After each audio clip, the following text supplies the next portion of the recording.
Hello students, welcome back to Johari Pathshala. This is Amit sir. आज मैं लेके आया हूँ आपके लिए एक नया चैप्टर का एक सब टॉपिक जिसका नाम है capacitor, which is very important topic for boards and JEE Main and NEET के लिए भी।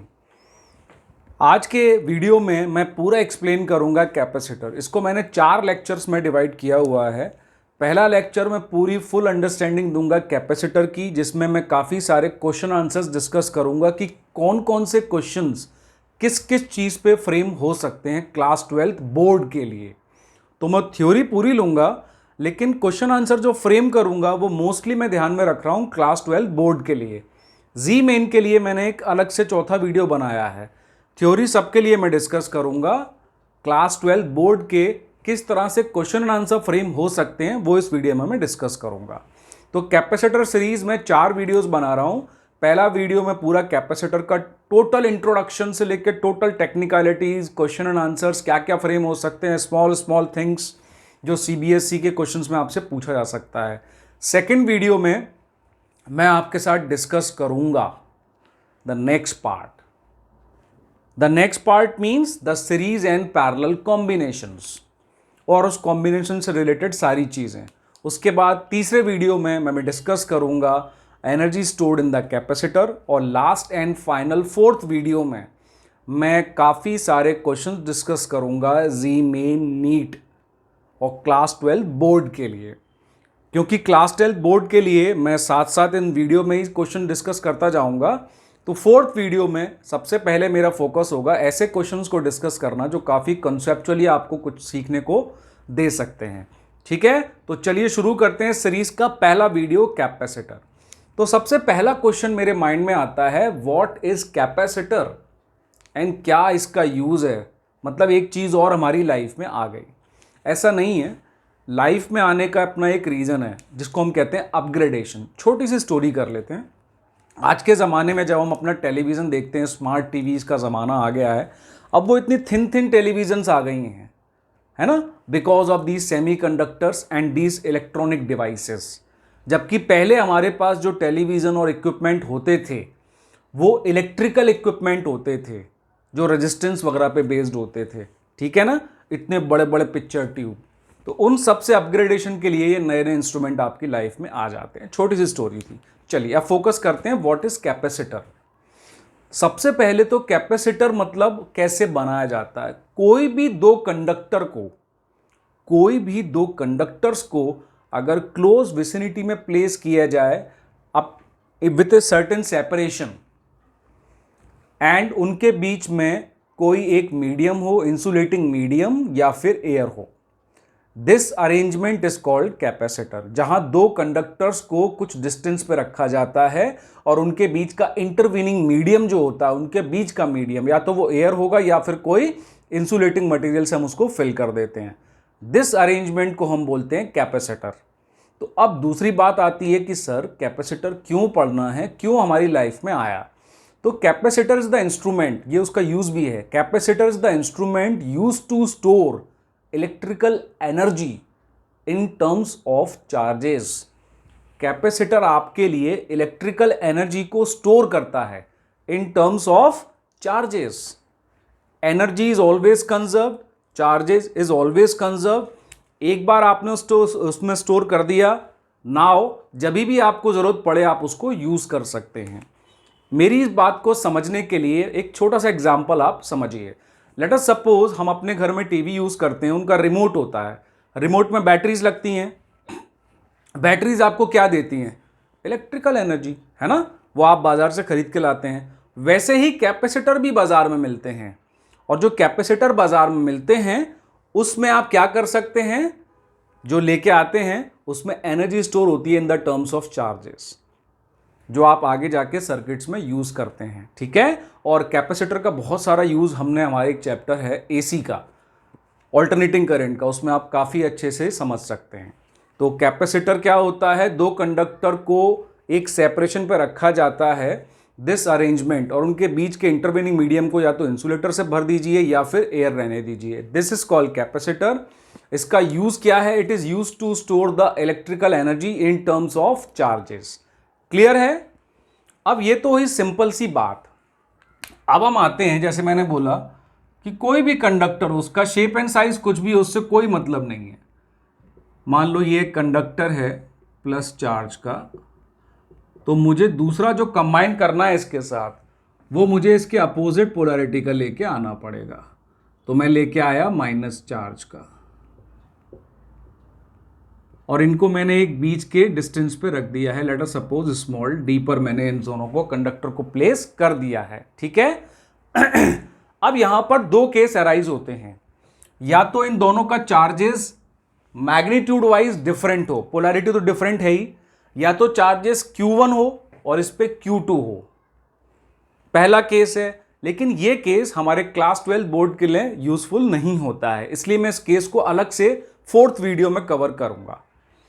तो अभी हम ये मान लेते हैं कि दोनों के मैग्नीट्यूड जो है चार्जेस के, वो तो सेम है, ओनली थिंग पोलैरिटी डिफरेंस है, एक प्लस क्यू है और एक माइनस क्यू है। तो मैं यहां लिख देता हूं प्लस क्यू है और एक माइनस क्यू है। ठीक है। सिंस प्लस वाला कंडक्टर जो है वो हायर पोटेंशियल पे रहेगा, तो इसका पोटेंशियल अपन V1 ले लेते हैं, इसका पोटेंशियल अपन V2 ले लेते हैं। तो इनके बीच में एक पोटेंशियल डिफरेंस सेटअप हो गया, क्योंकि दोनों का पोटेंशियल अगर डिफरेंस है तो इनके बीच में एक पोटेंशियल डिफरेंस आ गया, जिसको हम बोलेंगे V1 माइनस V2। अब ये पोटेंशियल डिफरेंस इनके जो बीच में आया है, पोटेंशियल डिफरेंस जहां पर भी होता है वो एक इलेक्ट्रिक फील्ड को जनरेट कर देता है। तो सिंस इन दोनों कंडक्टर के बीच में पोटेंशियल डिफरेंस आ गया है, तो इन दोनों के बीच के मीडियम में या तो एयर होगा या कोई इंसुलेटिंग मटेरियल, वहां पर इन दोनों के बीच में एक इलेक्ट्रिक फील्ड जनरेट हो गई due to this potential difference. उस इलेक्ट्रिक फील्ड को मैं E बोल रहा हूं। ये इलेक्ट्रिक फील्ड इन दोनों के बीच में जनरेट हो गई है, और ये इन दोनों के बीच में हर पॉइंट पे सेम रहने वाली है। उसकी कुछ कंडीशंस हैं जो मैं आगे डिस्कस करता हूं। तो बेसिक थिंग क्या है, दो कंडक्टर जब इस तरह से ज्वाइन किए जाते हैं, सेम चार्जेस हैं, पोलैरिटी डिफरेंस है with a certain distance of separation के साथ, तो इन दोनों के बीच का जो पोटेंशियल डिफरेंस है वो एक इलेक्ट्रिक फील्ड को जनरेट करता है। ठीक है। अब ये जो इलेक्ट्रिक फील्ड जनरेट हो गई है, ये हम कैसे निकालते हैं? हमें पता है हम चार्ज डेंसिटी की फॉर्म में इसको कैलकुलेट कर सकते हैं। तो इन दोनों के बीच में आ गई एक इलेक्ट्रिक फील्ड। अब यहां पे डिफाइंड होगा पोटेंशियल डिफरेंस क्या होगा। तो हमने देखा कि ये जो इलेक्ट्रिक फील्ड है ये डायरेक्टली प्रोपोर्शनल होती है द पोटेंशियल डिफरेंस। इसको अपन पोटेंशियल डिफरेंस यानी कैपिटल V बोल देते हैं। जो इलेक्ट्रिक फील्ड यहां पर जनरेट हुई है, इसका कॉज सिर्फ पोटेंशियल डिफरेंस ही है ना, जो V है। ये दोनों डायरेक्टली प्रोपोर्शनल रहते हैं। लेकिन as we all know that कि जो चार्जेस हैं इनके बीच में, वो भी इलेक्ट्रिक फील्ड के डायरेक्टली प्रोपोर्शनल रहते हैं। जो चार्जेस हैं दोनों कंडक्टर पर, वो भी इलेक्ट्रिक फील्ड के डायरेक्टली प्रोपोर्शनल रहते हैं। ठीक है। ये हम बेसिक डेफिनेशन से जानते हैं इलेक्ट्रिक फील्ड की। तो हमने इन दोनों इक्वेशन से मैथमेटिकली क्या निकाला कि इसका मतलब है Q is directly proportional to V। मतलब जो चार्जेस हैं कंडक्टर से जो मिलके कैपेसिटर बना रहे हैं, वो डायरेक्टली प्रोपोर्शनल होते हैं पोटेंशियल डिफरेंस से। जितना ज्यादा पोटेंशियल डिफरेंस आप देंगे उतने ज्यादा चार्जेस होंगे, या जितने ज्यादा चार्जेस होंगे उतना ज्यादा पोटेंशियल डिफरेंस जनरेट होगा इनके बीच में। तो इसका मतलब है मैथमेटिकली, इसका मतलब है कि Q अपॉन V तो हमेशा कांस्टेंट रहेगा। इसका मतलब है कि the ratio between charge and potential between the conductor is always constant, क्योंकि एक के इंक्रीज या डिक्रीज होने से दूसरा भी उसी रेशो में इंक्रीज या डिक्रीज हो रहा है, दोनों सेम रेशो में चेंज हो रहे हैं। तो ऐसे केसेस में हम इस इक्वेशन से भी देख सकते हैं कि इनका रेशो हमेशा कांस्टेंट हो जाएगा। इसी रेशो को नाम दिया गया कैपेसिटेंस। तो Q upon V is equal to capacitance, जिसको हम डिनोट करते हैं कैपिटल C से। अब आप सोचोगे ये नई क्या चीज है। जो इंस्ट्रूमेंट हम पढ़ रहे हैं वो है कैपेसिटर। जो दो कंडक्टर को एक क्लोज सेपरेशन, स्मॉल सेपरेशन में रखने से बन रहा है, वो है कैपेसिटर। लेकिन इस कैपेसिटर की जो यूज है वो है चार्जेस को स्टोर करना, मतलब एनर्जी को स्टोर करना। तो इसकी कैपेसिटी कितनी होगी, ये कितनी चार्जेस स्टोर कर सकता होगा, ये कितनी एनर्जी स्टोर कर सकता होगा। तो हर किसी सिस्टम के लिए एक फिजिकल क्वांटिटी निकालनी पड़ती है उसका स्ट्रेंथ बताने के लिए, उसकी कैपेसिटी बताने के लिए मोस्ट इंपॉर्टेंटली। तो कैपेसिटर की जो फिजिकल मेजरमेंट है वो बताता है कैपेसिटेंस। तो capacitor is an this instrument, एक अरेंजमेंट है, और कैपेसिटेंस उसका फिजिकल मेजरमेंट है कि वो कितना इलेक्ट्रिकल एनर्जी स्टोर कर पाएगा। ठीक है जी। तो अब हमारे पास आ गया कि capacitance of capacitor is always equal to Q upon V। तो यहां से हमें फेमस फॉर्मूला मिल जाता है Q इक्वल टू CV। ये में आ गया मेरा फॉर्मूला। ठीक है। अब यहां पर जो कैपेसिटेंस है कैपेसिटर का, जो फिजिकल मेजर करके उसकी स्ट्रेंथ बताएगा, it is independent of charge and potential difference between the conductor. क्योंकि ये हम यहां पहले ही डिस्कस कर चुके हैं कि चार्ज और पोटेंशियल डिफरेंस आपस में डायरेक्टली प्रोपोर्शनल होते हैं, इनका रेशियो हमेशा कांस्टेंट होता है, और वो कांस्टेंट है कैपेसिटेंस जो हमने यहां लिखा है। तो कैपेसिटेंस इंडिपेंडेंट होता है पोटेंशियल डिफरेंस और चार्ज के। वो कंडक्टर कितना चार्ज लेके आए, उनके बीच में कितना पोटेंशियल डिफरेंस है, इससे कोई फर्क नहीं पड़ेगा उसके कैपेसिटेंस पर, उसकी स्ट्रेंथ पर। ठीक है जी। इसका एक छोटा सा एग्जांपल कर लेते हैं जो हमने पहले लिया था। जैसे बैटरी हम खरीद के लाते हैं, वो बैटरी पर लिखा रहता है कि ये 2 वोल्ट की है। अब आप उसको कहीं पे भी कनेक्ट करें, उसकी कैपेसिटी आप चेंज नहीं कर सकते। सेम वे कैपेसिटर मार्केट में आएगा कि भैया ये 2 फैराड का कैपेसिटर है, farad is the SI unit, मैं भी बताऊंगा। तो वो 2 फैराड ही रहेगा। आप कितना चार्जेस स्टोर करना चाहते हैं, कितना पोटेंशियल डिफरेंस उसको देंगे, उससे उसकी वैल्यू चेंज नहीं होगी। So capacitance is always independent on the charge and potential difference. यहां पे अगर आपसे कोई क्वेश्चन पूछता है कि किसी कैपेसिटेंस का चार्ज मैंने डबल कर दिया है तो उसका कैपेसिटेंस क्या होगा, उस कैपेसिटर का सेम रहेगा, कोई चेंज नहीं होगा। पोटेंशियल मतलब मैंने अभी डबल वोल्ट की बैटरी लगा दी है उसको चार्ज करने के लिए, क्या होगा उसकी मैक्सिमम से कहीं कुछ नहीं होगा, कैपेसिटेंस सेम रहने वाला है, जो उसके बीच में पोटेंशियल डिफरेंस और चार्जेस पर डिपेंड नहीं करता है। अब किस पे डिपेंड करता है ये हम पहले बाद में बात करेंगे। पहले ये बात कर लेते हैं कि सर आपने एक फिजिकल क्वांटिटी बताई तो उसकी यूनिट्स तो बताइए। तो इसकी यूनिट्स होती हैं, और यूनिट्स में अपन लिखेंगे इसकी SI यूनिट। SI यूनिट होती है farad. SI unit of capacitance is farad, जिसको आप स्मॉल f से कैपिटल F से शो कर सकते हैं। यहां पर एक इंपॉर्टेंट जानने वाली चीज ये है कि 1 फैराड काफी बड़ी यूनिट होती है, इसलिए आप कई बार देखेंगे क्वेश्चन में म्यू फैराड, माइक्रो फैराड, मिली फैराड, क्योंकि 1 फैराड काफी बड़ी यूनिट होती है। 1 फैराड को हम क्या लिख सकते हैं, 1 वोल्ट पर मीटर। अगर आप देखेंगे कूलम पर वोल्ट।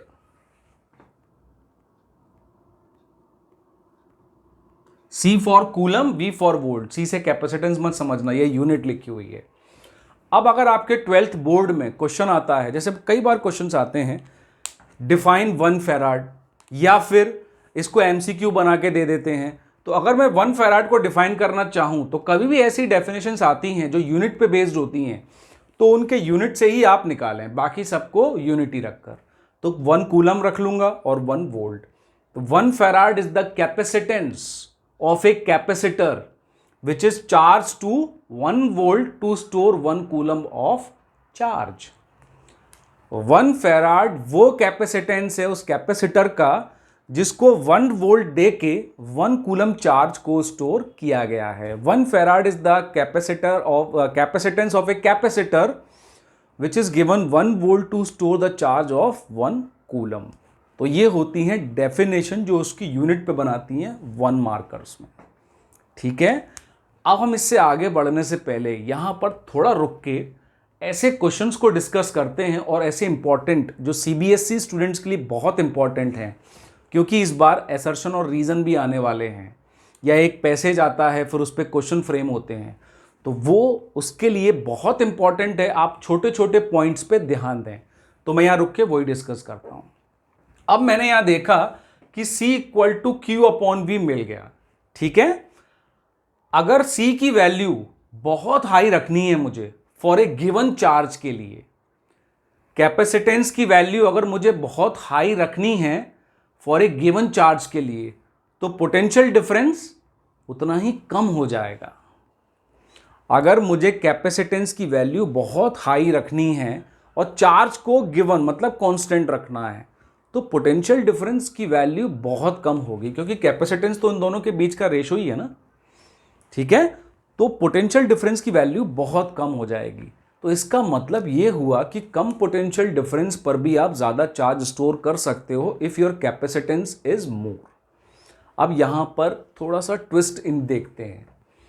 अगर मान लो मैंने बहुत हाई पोटेंशियल डिफरेंस लगाया, मैंने क्या किया, किसी कैपेसिटेंस पे जो पोटेंशियल डिफरेंस है V, वो बहुत हाई लगाया हुआ है। इसको क्या कर दिया मैंने, बहुत हाई कर दिया। और ये पोटेंशियल डिफरेंस क्या है, इन दोनों कंडक्टर के बीच में लगाया गया पोटेंशियल डिफरेंस। ये बहुत हाई होने से क्या होगा कि जो इलेक्ट्रिक फील्ड थी, जो हमने यहां डिस्कस किया था, वो इलेक्ट्रिक फील्ड की वैल्यू भी बहुत हाई हो जाएगी। जैसा मैंने यहां लिखा हुआ है, electric field is directly proportional to potential difference. तो बहुत हाई पोटेंशियल डिफरेंस होने से जो इलेक्ट्रिक फील्ड जनरेट हुई इन दोनों के बीच में, वो भी बहुत हाई हो जाएगी। जब किसी मीडियम में, इंसुलेटिंग मीडियम में इलेक्ट्रिक फील्ड बहुत हाई हो जाती है, तो वो आयोनाइज करने लगती है अपने सराउंडिंग्स को। तो जो इंसुलेटर, एयर या फिर इंसुलेटिंग मीडियम होगा, उसमें इलेक्ट्रिक फील्ड की वैल्यू बहुत हाई होने के कारण वो आयोनाइज करने लगेगी अपने मीडियम को। और जैसे ही इन दोनों के बीच का मीडियम आयोनाइज्ड होगा, तो जो चार्जेस अभी यहाँ पर स्टेशनरी थे, अब वो charges due to ionization motion में आ जाएंगे और अपने अपोजिट कंडक्टर पर फ्लो होना चालू हो जाएंगे, जिससे कि बहुत सारा चार्ज जो इस कैपेसिटर की प्लेट्स पर था वो न्यूट्रलाइज्ड होने लगेगा, जिसको हम एक वर्ड में बोलते हैं चार्ज लीकेज। कि चार्ज क्या हो रहा है, लीक होने लग रहा है। इसको हम टेक्निकल भाषा में सीबीएसई में बोलते हैं कि चार्ज लीक होने लगता है।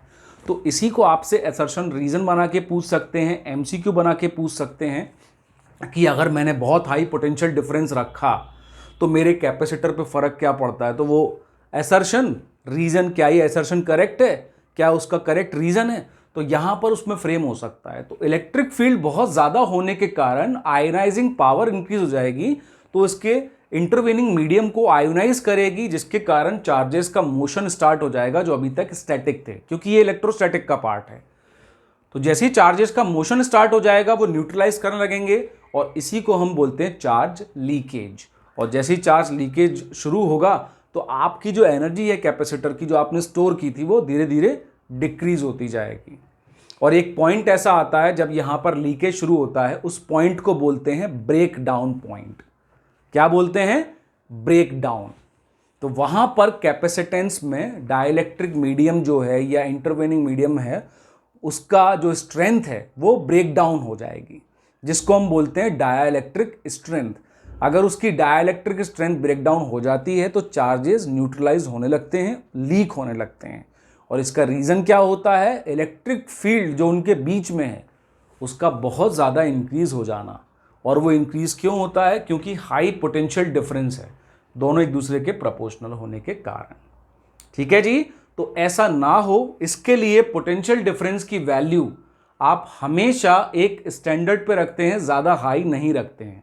क्योंकि अभी अभी हमने डिस्कस किया, स्मॉल पोटेंशियल डिफरेंस के लिए अगर कैपेसिटेंस की वैल्यू हाई है तो काफ़ी सारा चार्ज स्टोर उसमें कर सकते हैं। आपको अननेसेसरीली पोटेंशियल डिफरेंस बढ़ाने की ज़रूरत नहीं है, अदरवाइज अननेसेसरीली लीकेज स्टार्ट हो जाएगा। Is that clear?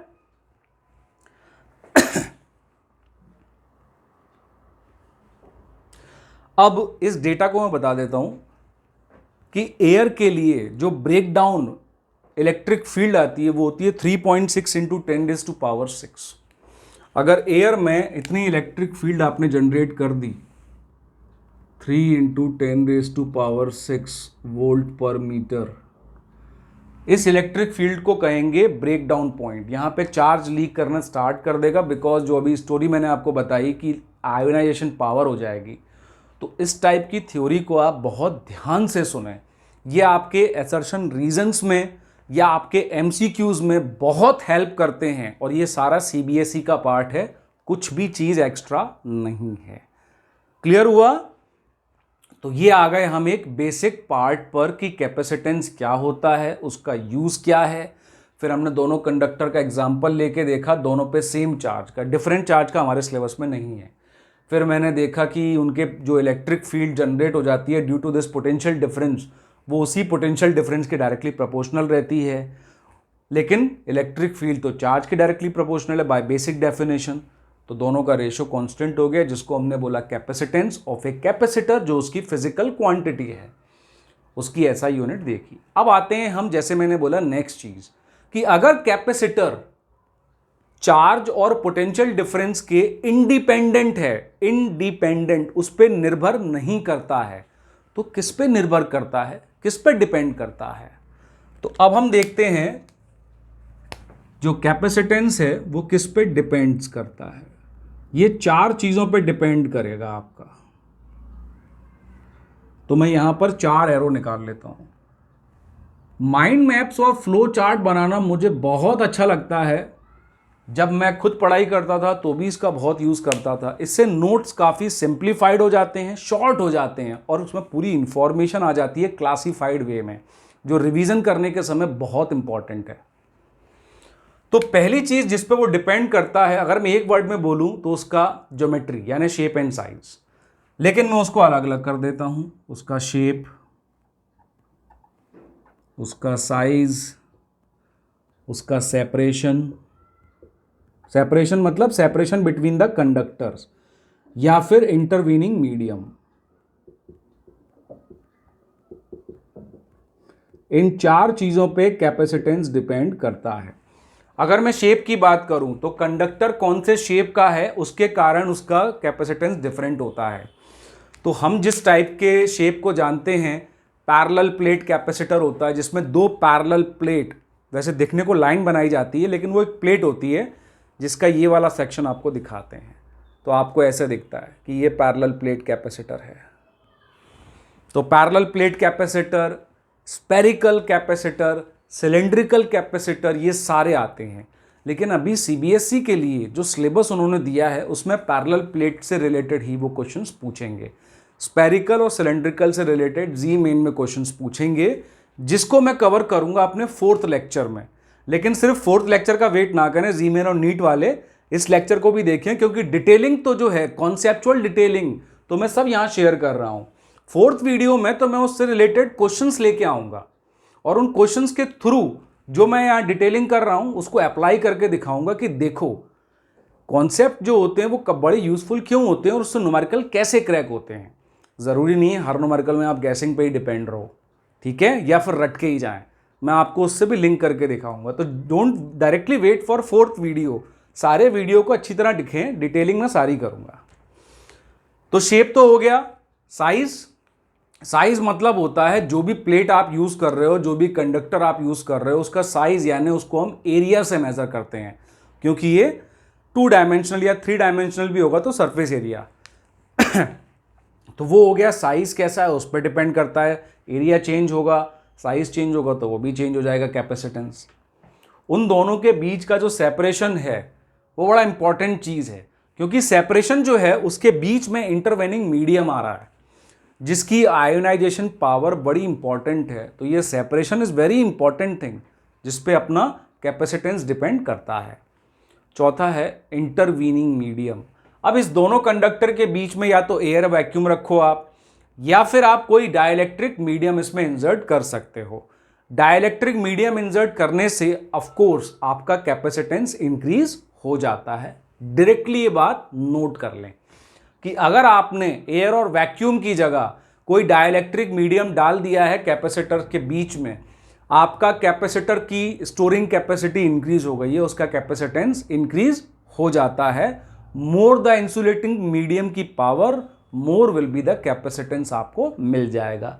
तो इन 4 चीजों पे डिपेंड करता है आपका कैपेसिटर का कैपेसिटेंस।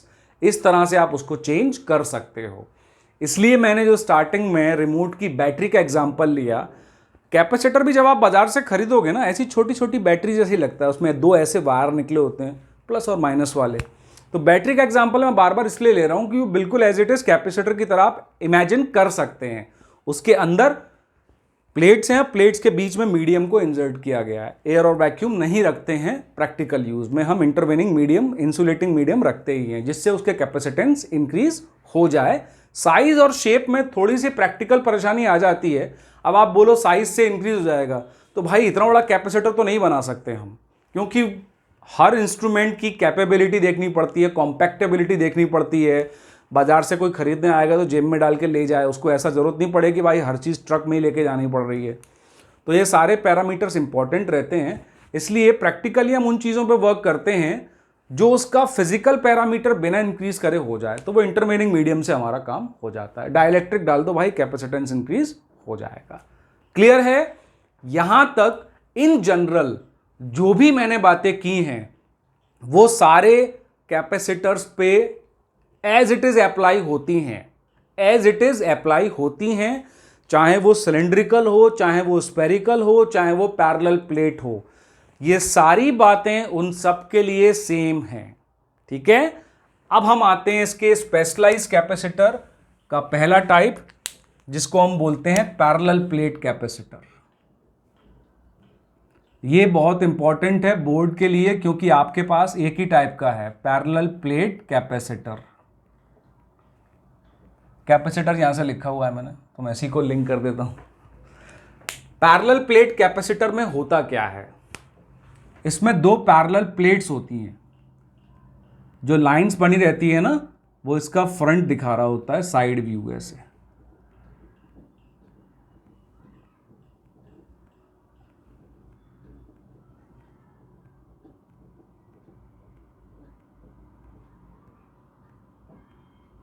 ये 2 पैरेलल प्लेट्स हैं, एक पॉजिटिवली चार्ज्ड है, मतलब 2 पैरेलल प्लेट कंडक्टर ले लिए मैंने थिन शीट्स की फॉर्म में,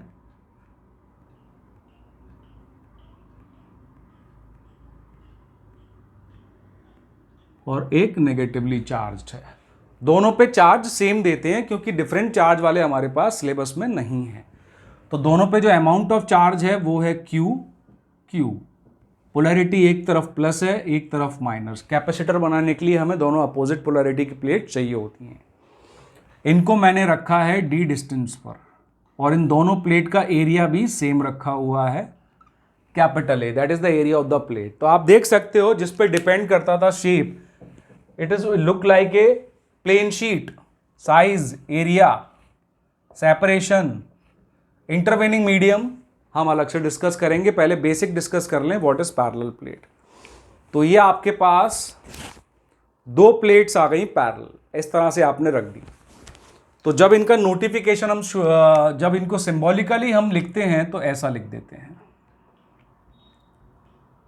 ये 2 वायर्स निकले होते हैं, आप मार्केट से भी खरीदने जाओगे तो आपको ऐसे ही दिखेंगे, 2 वायर निकले हुए, एक प्लेट पे पॉजिटिव, एक प्लेट पे नेगेटिव। हो सकता है अनचार्ज्ड हो, तो आप ये चार्ज मत दिखाना।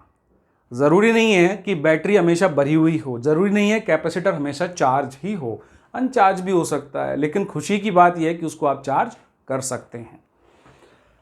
अगर ये सिंबल आप यूज़ कर रहे हैं तो इसका मतलब है इसका कैपेसिटेंस फिक्स्ड है, वेरिएबल नहीं है। लेकिन कुछ वेरिएबल कैपेसिटर भी आते हैं जिनकी वैल्यू आप चेंज कर सकते हैं, उसको आप सिंबॉलिकली ऐसे दिखाते हैं। इसकी वैल्यू आप चेंज कर सकते हैं।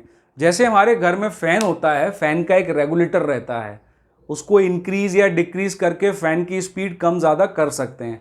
आजकल तो घर में जो लाइट होती है वो भी रिमोट कंट्रोल से आप इंटेंसिटी उसकी कम या उसको हल्का कर सकते हो। तो सेम वे टेक्नोलॉजी कैपेसिटर में भी है। आप एक ऐसा वेरिएबल कैपेसिटर खरीद लो जो आपको कई पर्पस में काम देगा, क्योंकि उसकी वैल्यू आप चेंज कर सकते हो, आपको नया खरीदने की ज़रूरत नहीं पड़ेगी।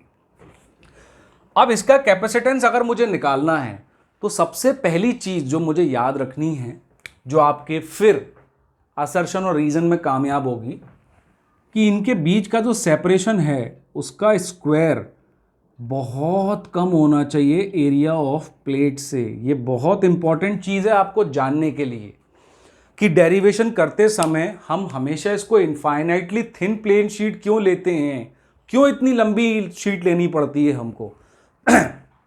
उसका रीज़न है कि सेपरेशन आपको कम से कम रखना है। अगर आपने सेपरेशन कम से कम नहीं रखा तो फ्रिंजिंग इफेक्ट होने लगता है। फ्रिंजिंग इफेक्ट क्या होता है थोड़ी देर बाद, अभी धीरे धीरे बढ़ते हैं आगे। तो अब हमें ये याद रखना है कि दोनों प्लेट के बीच का सेपरेशन कम से कम होना चाहिए as compare to area. Area मतलब प्लेट ऐसी दिखनी चाहिए कि बड़ा सा कर्टन लगा रखा है, और सेपरेशन दिखना चाहिए चीटा टाइप से, कि छोटा सा चीटा जैसा सेपरेशन रखा हुआ है। तो हमारे लिए सक्सेसफुल होगा, कहीं कोई चार्ज लीकेज, कहीं कोई फ्रिंजिंग इफेक्ट नहीं होगा। जो इलेक्ट्रिक फील्ड जनरेट होगी इनके बीच में ड्यू टू पोटेंशियल डिफरेंस, वो इन दोनों के बीच में किसी भी पॉइंट पर यूनिफॉर्म रहने वाली है, अगर ये कंडीशन आप पूरी रखते हैं। असर्शन और रीजन में यही पूछ सकते हैं वो लोग कि अगर मैं इनके प्लेट का area as compare to d comparable रखूं तो क्या होगा, उसका फिर एक रीजन भी दे देंगे या असर्शन बना सकते हैं कुछ और। तो आपको हमेशा यह याद रखना है कि इलेक्ट्रिक फील्ड जो इनके बीच में पोटेंशियल डिफरेंस के कारण आती है, जो हमने इंट्रो में डिस्कस कर लिया था, वो हर जगह यूनिफॉर्म नहीं रह पाएगी, और उसका रीजन होगा फ्रिंजिंग होने लगती है। Electric lines of force edges पे बाहर की तरफ आउटवर्ड बेंड होने लगते हैं as compare to straight line, जिसके कारण वो यूनिफॉर्म नहीं रहती है हर पॉइंट पे। वो मैं अलग से और डिस्कस करूंगा। अब आते हैं इसके डेरिवेशन पे। ये इंपॉर्टेंट चीज आप याद रखना। अब इनके बीच में जो इलेक्ट्रिक फील्ड आएगी वो कैसे निकालेंगे, इसके कारण जो इलेक्ट्रिक फील्ड आएगी वो इस तरफ आएगी, away from positive, which is sigma upon 2 epsilon not. Negative के लिए towards the negative same sigma upon 2 epsilon not, है ना। तो इनके बीच में, इन बिटवीन प्लेट्स,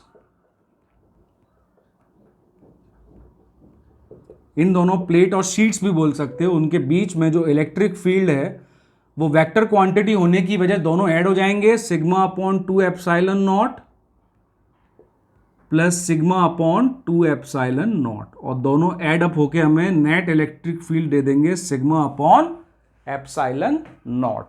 तो ये इलेक्ट्रिक फील्ड कहां आ गई, इन दोनों प्लेट के बीच में। अब देखते हैं इस साइड में क्या हालत होगी पॉइंट क्यू पर।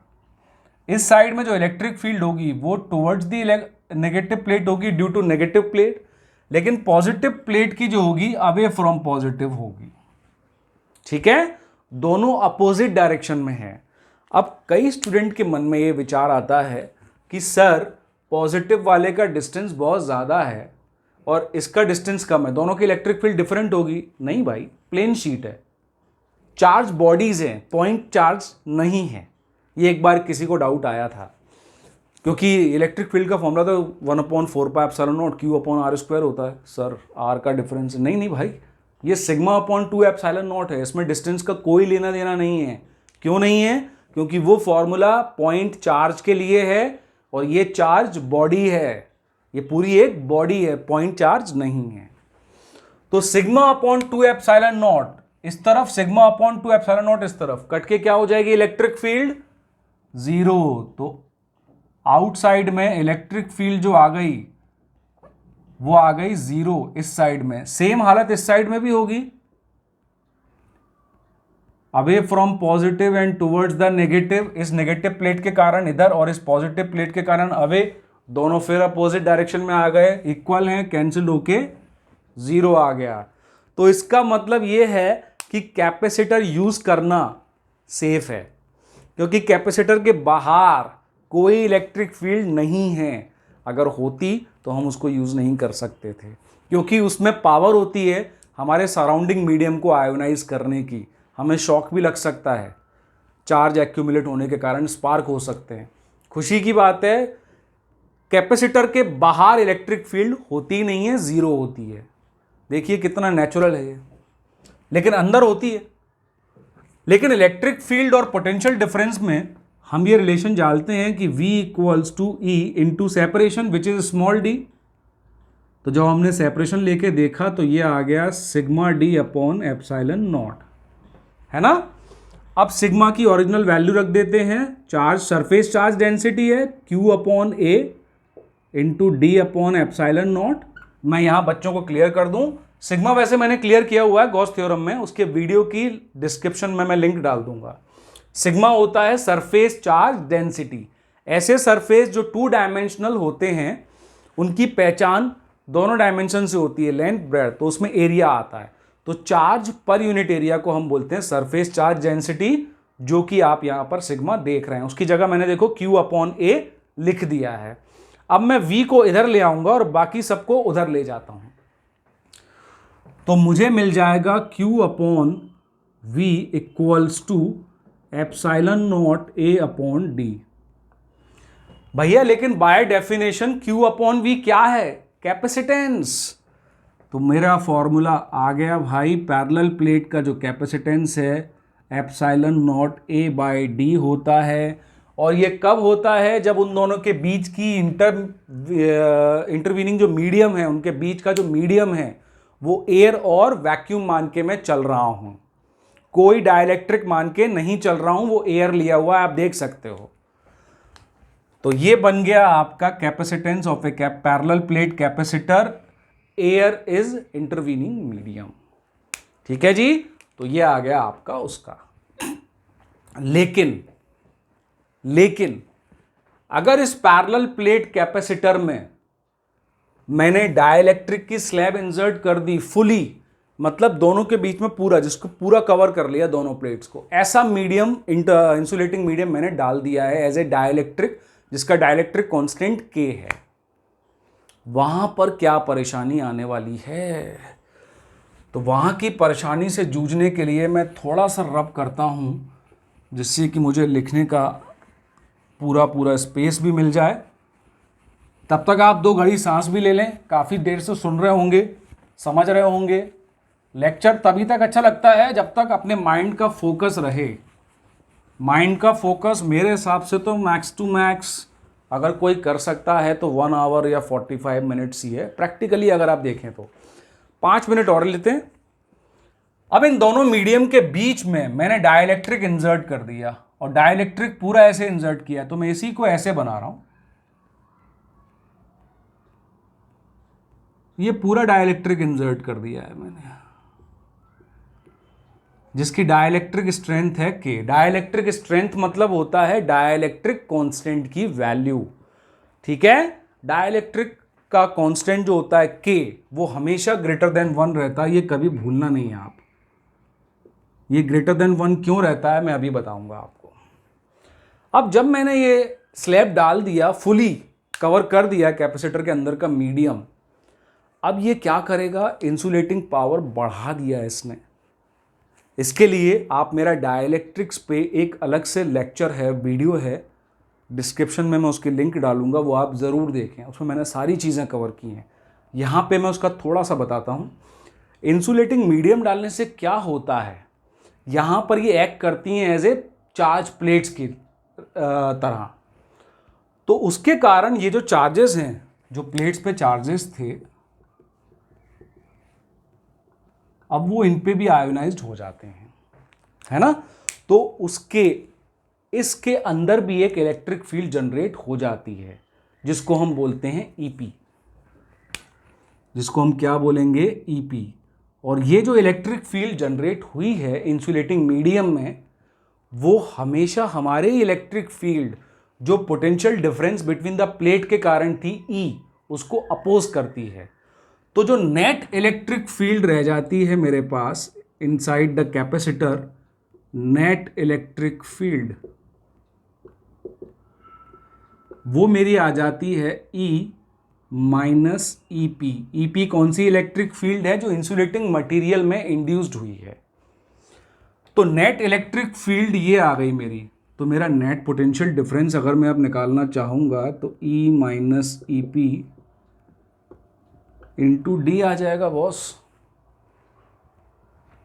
इसी चीज़ को अगर मैं आगे कंटिन्यू रखता हूँ तो यहाँ से मैंने V निकाल लिया, E का फॉर्मूला मैं रख दूंगा, तो वहाँ से जो मुझे कैपेसिटेंस मिलेगा वो आप देखेंगे K into epsilon naught A by d. इसको अगर अपन C डैश बोल दें और एयर वाले से कंपेयर करें जिसमें same separation same plate A area की थी, इसी में हमने insulating material dielectric constant K का डाला है, तो आप देखेंगे C dash equal to K times C हो चुका है। जितने डाइलेक्ट्रिक कांस्टेंट का आपने मीडियम डाला था उतने टाइम्स कैपेसिटेंस आपका इंक्रीज हो गया है। अब ये कैपेसिटेंस ज़्यादा चार्ज और ज़्यादा एनर्जी स्टोर कर सकता है। इसलिए मैंने वीडियो के स्टार्ट में बोला था कि कैपेसिटेंस मोस्टली एयर नहीं रखी जाती है, उसमें कोई ना कोई डाइलेक्ट्रिक मीडियम रखा जाता है, क्योंकि साइज ना बड़ा करते हुए हम इस फैक्टर के साथ उसकी कैपेसिटी को इंक्रीज कर देते हैं। अब K क्या होता है, तो K का एक फॉर्मूला, ये कुछ आउट ऑफ सिलेबस नहीं है, ये स्ट्रिक्टली अकॉर्डिंग टू CBSE है 12th बोर्ड के लिए। ये रेशो होता है electric field upon E minus EP का, या फिर अगर आप चाहो तो इसको ऐसा भी बोल सकते हो। ये दोनों चीजें वैलिड है। ER क्या है, permittivity of the medium, relative permittivity of the medium, कि उस मीडियम में कितना सारा चार्ज, एक उसमें उस मीडियम की पावर कितनी है। Free space permittivity of the medium, free space मतलब एयर और वैक्यूम के लिए, इन दोनों का रेशियो होता है K। तो अगर आपको डायरेक्टली रिलेटिव परमिटिविटी दी हुई है तो K एप्सिलॉन नॉट की जगह आप ER into A upon D रख देना, क्योंकि कई बार बच्चे क्या करते हैं, एक टेस्ट में मैंने लिया था तो मैंने कहा K नहीं देते, इनको ER दे देते हैं।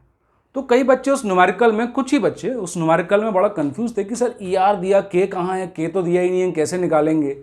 तो वो ये भूल ही जाते हैं कि ज़रूरी नहीं है भाई ये वाला फॉर्मूला यूज़ करो, अगर ER डायरेक्टली दिया हुआ है तो वही ER into A upon D use करो आप डायरेक्टली, क्योंकि ये फॉर्मूला तो यहीं से आया है ना। ER की वैल्यू मैंने रख दी K एप्सिलॉन नॉट, ठीक है।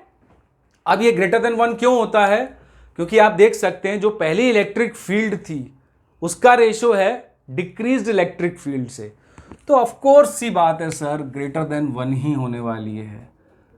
Electric field before the intervening insulating medium is greater because वो डिक्रीज हो गई है due to that induced electric field के कारण जो इंसुलेटिंग मीडियम में हुआ है। क्लियर है। लेकिन यहां पर एक स्पेशल चीज का आप ध्यान रखें कि हर बार ऐसा नहीं होगा कि पूरा मीडियम को फुली कवर कर दिया है इंसुलेटिंग डाइलेक्ट्रिक मटेरियल से।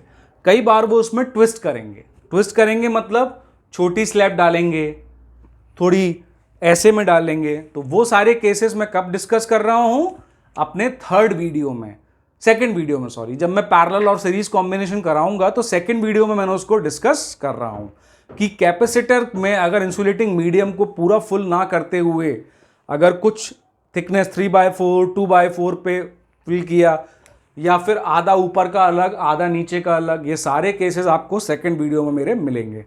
तब तक के लिए लेक्चर में किसी भी टाइप की प्रॉब्लम के लिए आप प्लीज़ मुझे कमेंट करें, शेयर करें, लाइक करें, सब्सक्राइब करें, ठीक है। और अगर आप चाहते हैं कि आपके जो अभी रिवीजन टाइम चल रहा है कि आपको ऐसे कुछ क्वेश्चंस हैं कॉन्सेप्चुअली न्यूमेरिकली जो आपको टफ लगते हैं, सर थोड़ा सा चेंज होके आ जाते हैं तो हम एग्ज़ाम में कर नहीं पाते हैं, मुझे बताइए, मैं अपने वीडियो बनाऊंगा उसको फुली एक्सप्लेन करने के लिए with a very basic things कि आपको हमेशा वो याद रहेंगे, आपको ऐसा नहीं है कि भूल गया तो न्यूमेरिकल गया, ठीक है। तब तक के लिए थैंक यू। पूरी प्लेलिस्ट देखिएगा, थैंक यू।